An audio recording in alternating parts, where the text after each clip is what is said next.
Hi friends, welcome to movie mode Telugu. Movie name వచ్చేసి F1 అనమాట. 2 hours 36 minutes run టైంతో తెలుగులో theatre June 16th release అయింది. But నేను కొంచెం లేట్గా చూసాను, నాకు కొంచెం వర్క్ ఉండడం వల్ల. ఇది ఒక ఫార్ములా 1 రేసింగ్ మూవీ అనమాట. మీకు ఒక ఇమేజ్ ఇస్తున్నాను చూడండి. సో ఈ రేసింగ్ సంబంధించిన మూవీ అనమాట. సో యూజువల్గా ఇలాంటి మూవీస్ నేను ఇంతకుముందు ఎప్పుడూ చూడలేదు. సో ఓన్లీ ట్రైలర్ చూసి వెళ్ళాను అనమాట మూవీకి. సో బాగుంటుంది అనే ఉద్దేశంతో. బట్ మూవీ ఇంప్రెస్ చేసింది లేదంటే డెఫినెట్లీ చేసింది భయ్య. చాలా నచ్చేసింది. గ్రేట్ మూవీ అనమాట. ఇది ఒక మూవీలో చిన్న వంక పెట్టడానికి కూడా లేకుండా మూవీ అంతా ఓవరాల్ టాప్ నాచ్ ఉంటుంది. సో మీరు చూడాలా వద్దా అనే డౌట్ పెట్టుకోవద్దు, డెఫినెట్లీ చూడొచ్చు. ఇంకా మేము రేసింగ్ గురించి ఐడియా లేదు కదా, ఇలాంటి మూవీస్ అర్థమవుతాయా లేదా, ఇలాంటి డౌట్ అస్సలు పెట్టుకోవద్దు. అందరికీ అర్థమయ్యేలా ఈజీగా తీశారు director. At the same time top నాచ్గా తీశారనమాట. సో అలాంటి డౌట్ లేకుండా ఇలా హ్యాపీగా చూడండి. ఇంకా ఫ్యామిలీతో కలిసి చూడొచ్చు అంటే డెఫినెట్లీ చూడొచ్చు, ఎలాంటి ప్రాబ్లం ఉండదు. ఒక 2 చోట్ల ఒక లిటిల్ సీన్స్ ఉంటుంది, ఒకటే ప్రాబ్లం ఉంటుంది తప్ప మిగతా మూవీ అంతా మీరు హ్యాపీగా చూడొచ్చు. బట్ నా సజెషన్ ఏంటంటే డెఫినెట్లీ థియేటర్లో చూడండి. సో థియేటర్లో చూస్తేనే మీకు ఆ ఫీల్ వస్తుంది అనమాట. రియల్గా ఇలాంటి మూవీస్ ఏంటంటే డెఫినెట్లీ థియేటర్లో చూడాలి. ఇవి మొబైల్లో కానీ టీవీలో కానీ చూసే మూవీస్ కాదనమాట. స్టోరీ లైన్కి వస్తే సోనీ హేస్ అనే వ్యక్తి 1990s F1 రేసింగ్లో పార్టిసిపేట్ చేస్తారనమాట. పార్టిసిపేట్ చేసినప్పుడు అనుకోకుండా అతనికి ఒక యాక్సిడెంట్ అవుద్ది. సో యాక్సిడెంట్ అవ్వడం వల్ల 30 years అనేది అతను రేసింగ్కి దూరం అయిపోతాడు. సో రేసింగ్కి దూరం అయిపోయిన తర్వాత తన ఫ్రెండ్ వల్ల ఒక ఎపెక్స్ జీపీ అనే చిన్న టీంలోకి మళ్ళీ రీఎంట్రీ ఇస్తాడు F1లోకి. సో రీఎంట్రీ ఇచ్చిన తర్వాత అతను సక్సెస్ అయ్యాడు లేదా, అక్కడ ఎదుర్కొన్న ప్రాబ్లమ్స్ ఏంటి, ఇలాంటివన్నీ మీరు మూవీలోనే చూడాలి. ఇంకా మూవీ ఇండెప్త్ ఎలా అనిపించిందంటే 1-2 చోట్ల కొంచెం ఒక 5 minutes బోర్ కొట్టిన తప్ప మిగతా మూవీ అంతా టాప్ నాచ్ ఉంది. డెఫినెట్లీ ఎంజాయ్ చేస్తారు. ఇంక ఇందులో చాలా విషయాలు తెలిసి అనమాట. ఒక రేసర్ వెనుక ఇంత బ్యాక్గ్రౌండ్ వర్క్ జరుగుద్దా, ఇంత బ్యాక్గ్రౌండ్ స్టాఫ్ ఇంతమంది ఉంటారా.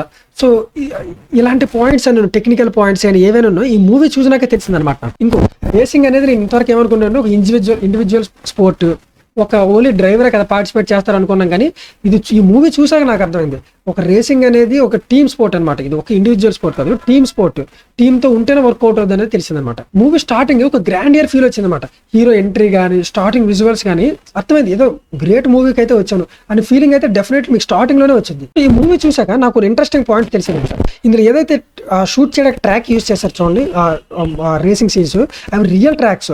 లైక్ అబుదాబి, లాస్ వేగాస్ లాంటి రియల్ ట్రాక్స్ లో షూట్ చేశారనమాట. అలాగే మూవీ అంతా ఐమాక్స్ లో షూట్ చేశారు. ఇంకా ఈ మూవీ కోసం ప్రొఫెషనల్ డ్రైవర్స్ని, రియల్ కార్స్ని ఏవైతే ఉన్నాయి చూడండి, ఆ కార్స్ని రియల్ కార్స్ని తీసుకొచ్చారనమాట. ఇందులో ఇంపార్టెంట్ వచ్చేసి హీరో బ్రాడ్ భయ్య.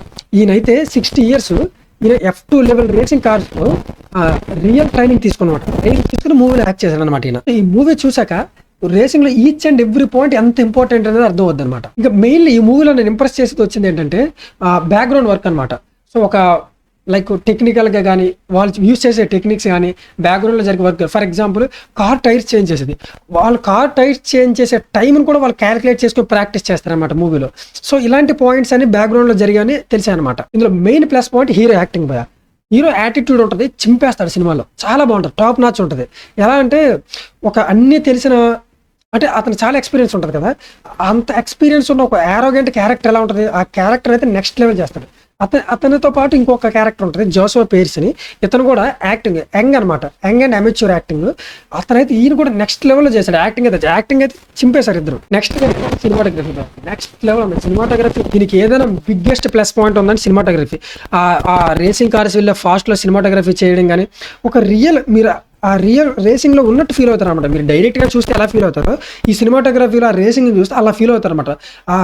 ప్రతిదీ each and everything top notch ఉంది సినిమాటోగ్రఫీ. ఇంకో ప్లస్ పాయింట్ బ్యాక్గ్రౌండ్ మ్యూజిక్ అయితే హీరో ఎంట్రీకి కానీ, ఎనీ సీన్స్ కానీ, ఎలివేట్ చేయాల్సిన సీన్స్ కానీ, ఎమోషనల్ సీన్స్లో కానీ చాలా బాగా చేశారు. చాలా అంటే చాలా బాగా చేశారు బ్యాక్గ్రౌండ్ మ్యూజిక్ మాత్రం. టెక్నికల్లీ ఇది ఒక బ్రిలియంట్ ఫిల్మ్ అనమాట. ఫర్ ఎగ్జాంపుల్ VFX తీసుకుంటే VXF ఏ లెవెల్లో ఉందంటే మనకి ఇది గ్రాఫిక్స్లో చూస్తున్నట్టు ఫీల్ రాదు. ఒక రియల్ రేసింగ్ జరుగుతుంది, మన స్టేడియంలో కూర్చొని చూస్తే ఎలా ఫీల్ అవుతుందో అలాంటి ఫీలింగ్ వచ్చిందన్నమాట ఈ మూవీ చూసేటప్పుడు. ఇంకో బిగ్గెస్ట్ ప్లస్ పాయింట్ ఏంటంటే ఈ మూవీకి సౌండ్ ఎఫెక్ట్స్ అయితే ఎలా ఉన్నాయంటే, ఒక కార్ వెళ్తున్నప్పుడు జూమ్ అని సౌండ్ వస్తుంది చూడండి, ఆ సౌండ్స్ అయితే థియేటర్లో రియల్గా ఫీల్ అయ్యాను నేను. ఆ సౌండ్స్ని నా ఓన్గా ఫీల్ అయ్యా. సో డెఫినెట్గా అందుకే నేను థియేటర్లో చూడండి ఈ మూవీ అని సజెస్ట్ చేస్తున్నాను. సో ఇది టీవీలో కానీ ఫోన్లో కానీ చూసే మూవీ కాదు ఇది. సో ఆ సౌండ్ ఎఫెక్ట్స్ అయితే నెక్స్ట్ లెవెల్ ఉన్నాయి. ఇంకా స్టోరీ అండ్ స్క్రీన్ ప్లే ఎక్కడ బోర్ కొట్టకుండా, ఇలాంటి టెక్నికల్గా ఇలాంటి మూవీ ఉంటుంది, అర్థం కాకుండా మనకి ఇలాంటి డౌట్ ఉంటుంది కదా, సో అలాంటి ప్రాబ్లం లేకుండా స్టోరీ అండ్ స్క్రీన్ ప్లే ఈజీగా అర్థమయ్యేలా ప్రాపర్గా ఎస్టాబ్లిష్ చేసి ప్రాపర్గా డైరెక్ట్ చేశారనమాట. సో ఓవరాల్ మూవీ అయితే బ్రిలియంట్గా ఉంది, must and should watch. So నా రేటింగ్ వచ్చేసి 4.6 అనమాట. సో నా రివ్యూ నచ్చితే డెఫినెట్గా లైక్ చేయండి, షేర్ చేయండి, సబ్స్క్రైబ్ చేయండి. కొత్తగా ఛానల్ అయితే స్టార్ట్ చేశాను అనమాట. సో డెఫినెట్లీ చిన్న చిన్న మిస్టేక్స్ ఉంటాయి, అవి ఎక్స్క్యూజ్ చేయండి. సో మేమైతే క్లియర్ చేసుకోవడానికి ట్రై చేస్తాం. సో కొంచెం ఎంకరేజ్ చేయడానికి ట్రై చేయండి.